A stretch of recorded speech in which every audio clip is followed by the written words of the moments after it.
नमस्कार, जोहार झारखंड देख रहे हैं आप। मैं हूं शुभे मिश्रा, आपके साथ बुलेटिन की शुरुआत बड़ी खबर के साथ करेंगे। इस वक्त की बड़ी खबर आ रही है, चाईबासा में पुलिस को बड़ी सफलता हाथ लगी है। नक्सलियों के आर्थिक मॉड्यूल का खुलासा हुआ है। नक्सलियों के डंप की गई मोटी रकम को पुलिस ने रिकवर कर लिया है। करीब 35 लाख रुपए की बरामदगी की गई। नक्सलियों ने ये पैसे डंप किए थे सुरक्षा बलों को टारगेट करने और एक्सप्लोसिव खरीदने के लिए ये पैसे रखे गए थे। फिलहाल इस मामले में सर्च ऑपरेशन चल रहा है। बड़ी खबर आपको बता रहे हैं, इस साल का अब तक नक्सलियों के प्लांट किए गए 80 आईडी को बरामद कर नष्ट करने में पुलिस और सुरक्षा बलों को बड़ी सफलता मिली है। लेवी के कुछ पैसे कहीं कराईकेला के नवादा के पास के जंगली इलाकों में छुपा कर रखे गए। इस पैसे से इनका प्लान था कि ये हथियार, गोला बारूद इत्यादि खरीद के और एक्सप्लोसिव माइंस इत्यादि जो है वो पुलिस बल को क्षति पहुंचाने के लिए लगाते। परंतु उस गुप्त सूचना के आधार पे हम लोगों ने यहाँ पर एक अभियान दल का गठन किया, जिस अभियान दल में चाईबासा पुलिस, टेबो थाना प्रभारी Vikrant, CRPF 60 battalion Jharkhand jaguar, इन सभी के द्वारा जो है एक ज्वाइंट टीम बनाई गई और इस ज्वाइंट टीम ने अपना ऑपरेशन आज सुबह शुरू किया। ऑपरेशन चलाए जाने पर सूचनापूर्वक जब हम लोग बताए गए क्षेत्र का निरीक्षण कर रहे थे तो संदेहास्पद एक जगह पाए जाने पर हम लोगों ने वहाँ पे डिगिंग स्टार्ट की और उसके बाद हमें 2 स्टील के बर्तन में पैसे बरामद हुए। जो पैसे जब हमने अभी काउंटिंग की है तो 34,99,000 रुपये हमें प्राप्त हुए हैं। ये पैसे माओवादियों के द्वारा, लेवी के द्वारा जुटाए गए पैसे थे। अगली खबर गुमला से आपको बताएं, जहां पुलिस और नक्सली संगठन जेजेएमपी के साथ हुई मुठभेड़ में मारे गए 3 नक्सलियों में से 2 नक्सलियों की पहचान हो गई है। दिलीप लोहरा और समुंदर लोहरा के परिजन शव लेने के लिए सदर अस्पताल पहुंचे, जहां कानूनी प्रक्रिया के बाद दोनों नक्सलियों के शवों को उनके परिजनों को सौंप दिया गया। तो बड़ी खबर आपको गुमला से बता रहे थे, जहां 3 नक्सलियों में से 2 लोगों की पहचान हो चुकी है और उसी के आधार पर आगे की कार्रवाई की जा रही है। परिजनों को नक्सलियों का शव भी सौंप दिया गया है। मुठभेड़ में मारे गए नक्सली की पहचान लगातार जारी है। ये गया। इसी बीच जमशेदपुर से एक बड़ी खबर का रुख कर लेते हैं। 2 जगह पर धर्म परिवर्तन का खुलासा हुआ है। भुइयाडीह कालिंदी बस्ती में विशेष प्रार्थना सभा रखी गई। कई गरीबों से ये विशेष प्रार्थना करवाई जा रही थी। प्रार्थना के बाद धर्म परिवर्तन किया जाना था। इस पूरे घर में बड़ी संख्या में गरीब लोग मौजूद थे। हिंदू संगठन और बीजेपी के लोगों ने जब हंगामा किया तो पुलिस मौके पर पहुंची। 2 फादर के साथ 11 लोगों को हिरासत में लिया गया। सीताराम ढेरा थाना क्षेत्र का ये मामला बताया जा रहा है।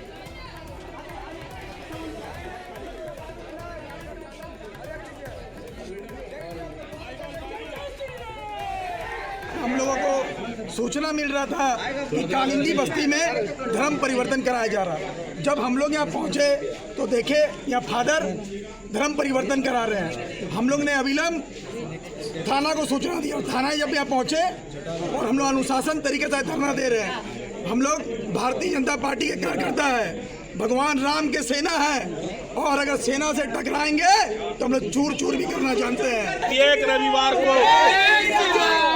रविवार को यहाँ धर्म परिवर्तन अपना प्रार्थना सभा करा के कराते हैं। आज हम लोग यहाँ पहुँचे हैं, क्या करने आए थे, किस मकसद से आए थे, और ये धर्म परिवर्तन का खेल जो भुइयाडीह में चल रहा है, ये धर्म परिवर्तन वाले को चेता देना चाहते हैं, सुधर जाओ। इस वक्त की बड़ी खबर आपको बता दें, दुष्कर्म का आरोपी और रामगढ़ थाना की हाजत से फरार हुए आफ्ताब अंसारी, गुड्डू उसका नाम बताया जा रहा है, हुंड्रू बेड़ा दामोदर नदी तट से शव भी बरामद हुआ है। शव मिलने की सूचना के बाद इलाके में तनावपूर्ण स्थिति हो गई है। शव को पोस्टमार्टम के लिए रिम्स रांची भेज दिया गया है। शव पोस्टमार्टम कराने की स्थिति में नहीं था।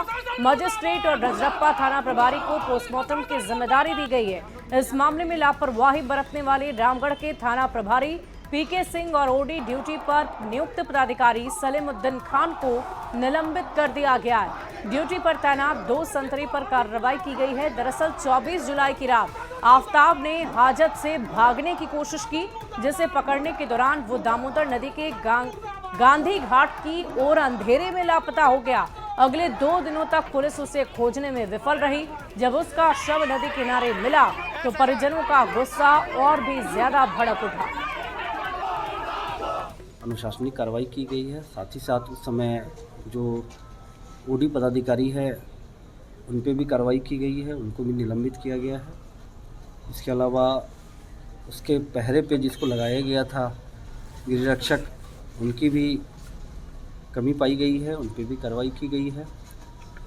इसके साथ साथ हम लोग को एक वीडियो बरामद हुआ जिसमें कि आफ्ताब अंसारी जो युवक है वो थाने के बाहर की जो गली है, रोड है, उस पर वो जाता हुआ दिखाई दे रहा है।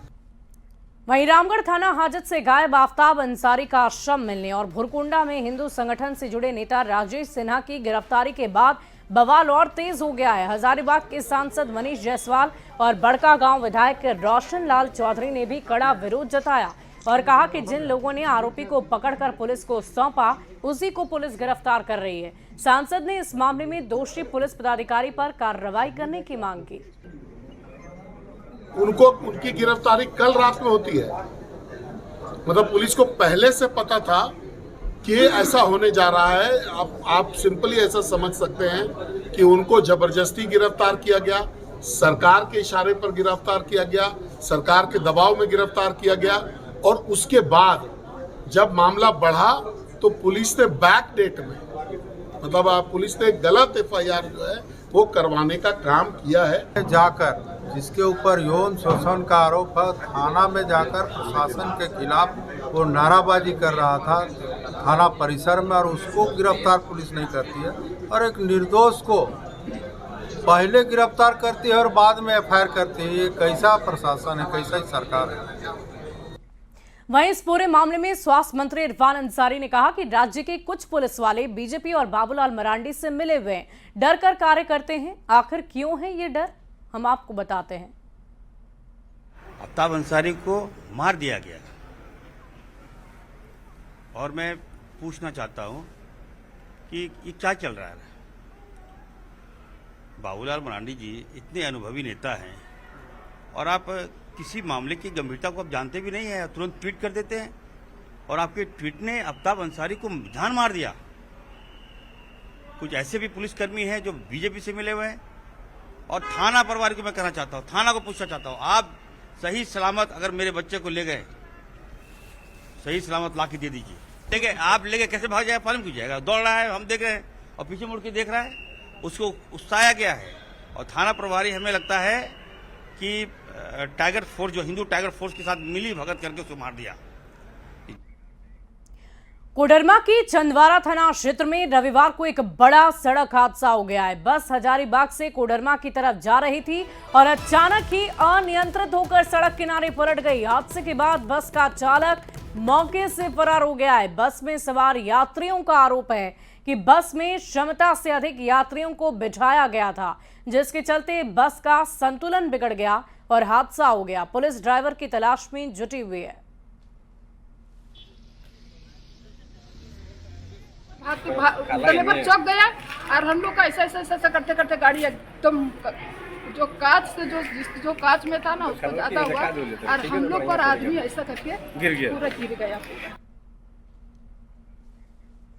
रुक करते हैं अगली खबर की ओर। 15 जुलाई को नामकुम सब स्टेशन के केंद्रीय भंडार में हुई डकैती का पुलिस ने खुलासा कर दिया है। 20 से 25 कर्मियों को बंधक बना डकैती करने के आरोप में पुलिस ने 9 आरोपी को गिरफ्तार कर लिया। दिनेश लोहरा ने इस पूरे गिरोह को बनाया था और उसने ही अपने 10 साथी के साथ मिलकर इस घटना को अंजाम दिया है। डकैती किया हुआ सामान को पुंदाग क्षेत्र में कबाड़ी की दुकान पर बेचा गया। वहीं कबाड़ी व्यवसायी दीपक कुमार सोनी ने डकैती किया हुआ सामान पटना में 4 लाख रुपए में बेचा। पावर ग्रिड में एक डकैती की घटना घटी थी जिसमें वहां के सुरक्षाकर्मी को बंधक बनाकर लूटा गया था। वहां पर घटनास्थल पर 11 अपराधी गए थे और उन अपराधी में से 9 अपराधी गिरफ्तार हो चुके हैं। इसके अलावा जो उनका रिसीवर है वो भी गिरफ्तार हो चुका है। तो इन लोग, इसमें अधिकतर जो है वो लोकल मेंबर्स हैं। इसमें जितेंद्र लोहरा, दिनेश लोहरा नाम का आदमी था जिसने इस क्राइम को ऑर्गेनाइज किया। ये पहले भी जो है रामगढ़ जिले से जेल जा चुका है।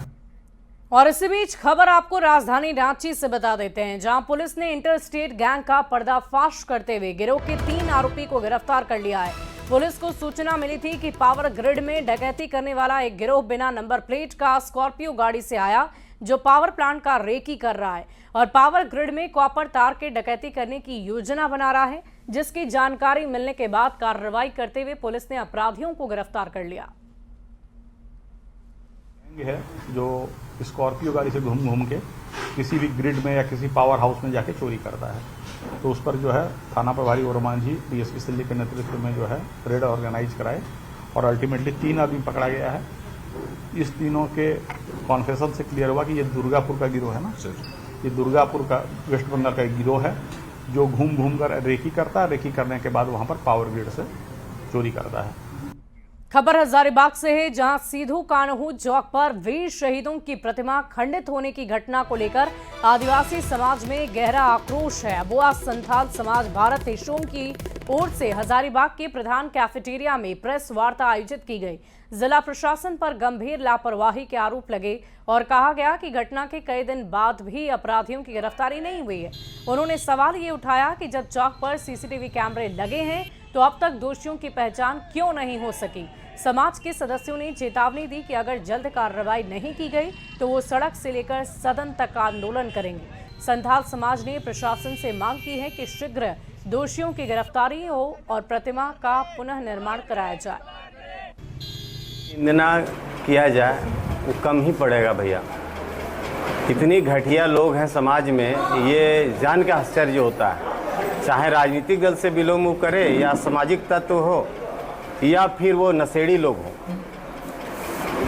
मतलब ये कौन सा द्वेष का भावना है जो महापुरुषों को मूर्ति को खंडन किया जा रहा है। जिला प्रशासन से मांग करते हैं कि गहराई से जांच करते हुए ऐसे असामाजिक तत्वों को ढूंढ के निकाल करके और समाज के बीच में सजा देने का काम करें। से हम हजारीबाग जिला प्रशासन को कहना चाहते हैं कि अविलंब उस असामाजिक तत्व को जल्द से जल्द पकड़कर उस पर कानूनी कार्रवाई किया जाए, अन्यथा हम लोग अब संथाल समाज भारत देशम बाध्य होकर सड़क से लेकर सदन तक हम लोग इसका विरोध प्रकट करेंगे।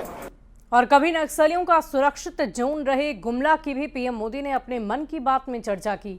बसिया प्रखंड के ऐसे ही एक व्यक्ति ओम प्रकाश साहू की चर्चा हुई, जो कभी नक्सलवाद के रास्ते पर चलते हुए हिंसा करते थे, लेकिन बाद में जब माहौल बदलना शुरू हुआ तो ओम प्रकाश साहू ने हथियार छोड़ मछली का जाल थाम लिया और अब वो पूरी तरह से मछली पालन से जुड़ चुके हैं। आज न सिर्फ दूसरों को रास्ता दिखा रहे हैं, बल्कि बड़ी संख्या में लोगों को अपने साथ जोड़कर रोजगार भी दे रहे हैं। विशेषकर यहाँ के युवाओं से कहना चाहूंगा कि नक्सलवाद, उग्रवाद और अपराधी इन प्रवृत्तियों की आदमियों से दूर रहें, क्योंकि इससे समाज और परिवार दोनों बिखर जाता है। ये बहुत गर्व की बात, हमें भी बहुत खुशी महसूस हो रही है और आज हम उनको धन्यवाद देना चाहेंगे कि आपके उनके माध्यम से हम जैसे लोगों को भी आगे बढ़ने का अवसर मिल रहा है। गोड्डा सांसद निशिकांत दुबे ने स्थानीय विधायक प्रदीप यादव पर निशाना साधते हुए कहा कि विकास विरोधी के बातों के बरगलाने पर मत रहिए, विकास का साथ दीजिए और जो विकास कार्य के बीच में रोड़ा लाए उसे छोड़ा नहीं जाएगा। उन्होंने तंज कसते हुए कहा कि खुद 25 साल से विधायक हैं, जिस रास्ते हम आए हैं वहां सड़क तक नहीं बनवा पाए और विकास कार्य में बाधा उत्पन्न करना चाहते हैं। होता है, विकास के साथ रहिए, किसी के बरगलाने में नहीं आइए। क्षेत्र के विकास के लिए जनता का सहयोग है, जनता ने वोट दिया है मोदी जी को। यदि आपने वोट दिया है तो मोदी जी कभी आपको निराश नहीं करेंगे। भारतीय जनता पार्टी तन मन धन से आपका काम करते रहेगी।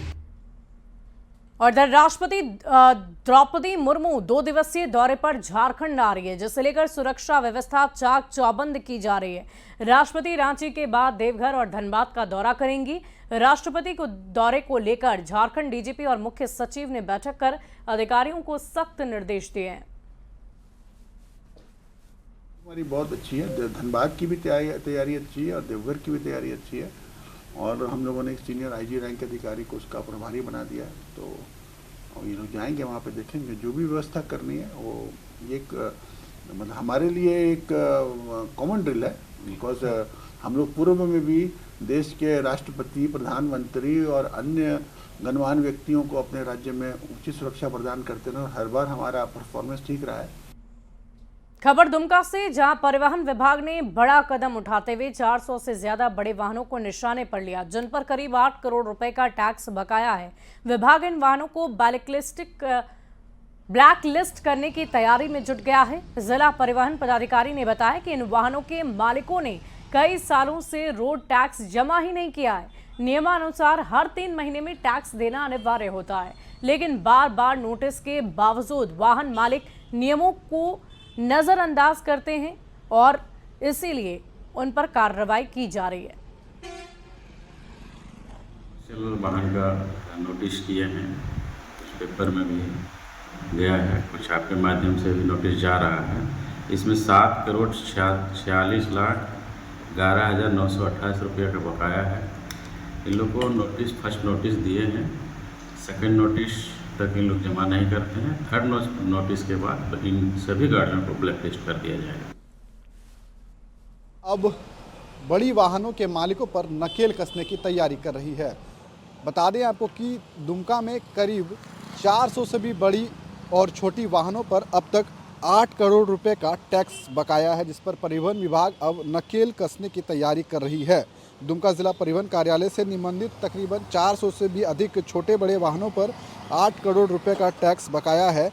वहीं विभागीय नियमों के अनुसार हर 3 महीने पर वाहन मालिकों को पथ कर यानी रोड टैक्स जमा करना होता है, लेकिन कई वाहन मालिक लंबे समय तकरीबन 2016 और 17 से जो है वो टैक्स नहीं दे रहे हैं।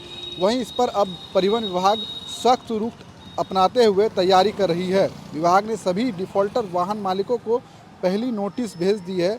यदि तय सीमा पर टैक्स जमा नहीं किया गया तो तीसरी नोटिस के बाद संबंधित वाहनों को ब्लैकलिस्ट कर दिया जाएगा। विभाग इस पर कार्रवाई करने की पहल जो है वो शुरू कर दी है। पहली नोटिस जो है विभाग द्वारा वाहन मालिकों को जारी कर दिया गया है। नितेश कुमार, न्यूज़ 18, दुमका। सड़कों पर अब नाबालिग या स्कूली बच्चे बाइक चलाते हुए अगर पकड़े गए तो उन पर सख्त कार्रवाई होगी। आपको बता दें कि पहले तो उनकी बाइक जब्त कर ली जाएगी और उसके बाद उनके पिता को 25,000 रुपए जुर्माना लगेगा। साथ ही 3 साल की सजा भी मुकर्रर की जा सकती है। इसकी तैयारी पुलिस प्रशासन की तरफ से की जा रही है और इस संदर्भ में एसपी राजकुमार मेहता ने स्कूल प्रबंधन और अभिभावकों से अपील की है कि बच्चों को ना तो बाइक चलाने दें और ना विद्यालय प्रबंधन वैसे बच्चों को विद्यालय आने की अनुमति दे। प्रिंसिपल हैं, सबसे पहले जो नाबालिग बच्चे गाड़ी लेकर के, स्कूटी लेकर के आते हैं उस पर पाबंदी लगाएं, क्योंकि नाबालिग को गाड़ी चलाना प्रतिबंधित है। दूसरा बात है कि मोटर व्हीकल एक्ट में यदि कोई नाबालिग बच्चों को कोई गार्जियन अपना गाड़ी देते हैं, इसमें कठोर पनिशमेंट की प्रावधान किया गया है। 3 साल की सजा है, साथ ही साथ 25,000 रुपये जुर्माना वसूली का, और उनकी गाड़ी भी जब्त की जाएगी और लाइसेंस भी कैंसिल किया जाएगा। खबर रामगढ़ से, जहां गोला वन क्षेत्र के कई गांव के ग्रामीण हाथियों के झुंड के कारण बीते कई महीनों से परेशान चल रहे हैं। ग्रामीणों का कहना है कि हाथियों के झुंड की वजह से रात भर वो जागने को विवश हैं। वन विभाग ने बताया कि अब तक 15 लाख रुपए का मुआवजा पीड़ितों को दिया जा चुका है। 2 QRT की टीम हाथियों को भगाने में जुटी है। ग्रामीणों ने बताया कि हाथी उनकी खेती को बर्बाद कर देते हैं। कोशिश रहती है कि मुआवजा राशि जल्द से जल्द दे दी जाए और इस वर्ष अभी तक हमने 15 लाख रुपए का वितरण कर दिया। तो सर ये मकान क्षतिग्रस्त और फसलों को लेकर भी?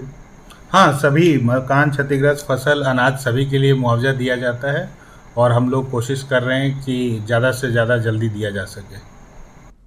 रामगढ़ वन प्रमंडल के गोला वन क्षेत्र में हाथियों का झुंड कई महीनों से लगातार उत्पात मचा रहे हैं। इसके कारण ग्रामीण रतजगा करने को बाध्य हो रहे हैं।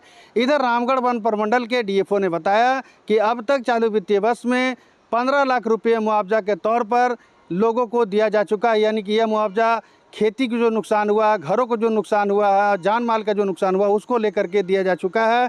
डीएफओ ने अभी बताया कि 2 QRT की टीम स्पेशली गोला वन क्षेत्र में हाथियों को भगाने के लिए लगाया गया है, लेकिन ग्रामीणों का कहना है कि इससे हम लोगों को किसी तरह से फिलहाल जो है राहत मिलती हुई नहीं दिख रही है। बीते रात्रि की बात करें तो हाथियों के झुंड ने गोला वन क्षेत्र के बारूडी में एक मकान को क्षतिग्रस्त कर दिया, मकई की खेती खा गए और धान के बिचड़े को यहाँ पर उन्होंने रौंद दिया है। आपको बताना चाहेंगे कि रकुआ, हैसापोड़ा, सुतरी, गोला, रोला, बंदा और मगनपुर में लगातार हाथियों का झुंड जो है उत्पात मचा रहा है। ग्रामीण इसके कारण काफ़ी भयभीत हैं। दूसरी ओर वन विभाग दावा कर रहा है कि हाथियों को भगाने के लिए पूरे तरीके से यहाँ पर प्रयास किए जा रहे हैं, लेकिन हाथी वो गोला वन क्षेत्र से तस से मस होने को तैयार नहीं है। फिलहाल हाथियों का झुंड जो है पास के जंगलों में ही मौजूद है। जावेद खान, न्यूज़ 18 रामगढ़।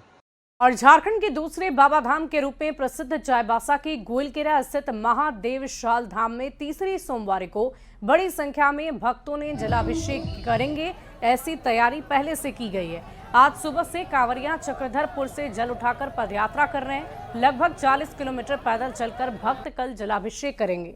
न्यूज़ 18 संवाददाता रुपेश प्रधान की ये रिपोर्ट देखिए। सावन की तीसरी सोमवारी है और झारखंड के दूसरे बाबा धाम के नाम से प्रसिद्ध पश्चिम सिंहभूम के गोइलकेरा क्षेत्र में स्थित महादेवशाल धाम में लाखों की संख्या में श्रद्धालु और कांवरिया जलार्पण करेंगे।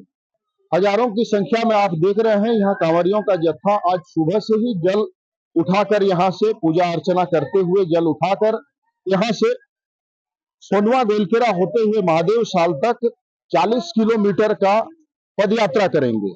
आज की डेट में जो है करीबन लाखों की संख्या में यहाँ से चक्रधरपुर से लोग जल उठाते हैं और चक्रधरपुर से सोनवा होते हुए पैदल पद यात्रा जो है महादेवशाल धाम को लोग जाते हैं और वहाँ बाबा का बहुत बड़ा महिमा है। लाखों के संख्या में लोग भीड़ रहता है। हाँ, मेरा दूसरा साल हो गया। दूसरा साल हो रहा है। हाँ। भोले बाबा से क्या मांगो?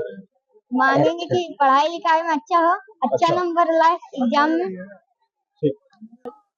तो यहाँ महिलाओं के साथ साथ बाल कांवरिया भी काफी संख्या में महादेवशाल के लिए जा रहे हैं, आप देख रहे हैं। और आज करीब 45 किलोमीटर की पदयात्रा करेंगे महिला श्रद्धालु, बाल श्रद्धालु कांवरिया हजारों की संख्या में। और आज दिन भर चक्रधरपुर से सोनवा गोइलकेरा होते हुए महादेवशाल तक कांवरियों का तांता लगा रहेगा। रुपेश प्रधान, न्यूज़ 18 चाईबासा। और जोहार झारखंड के इस बुलेटिन में अभी के लिए बस इतना ही। आप बने रहे न्यूज़ 18 बिहार झारखंड के साथ।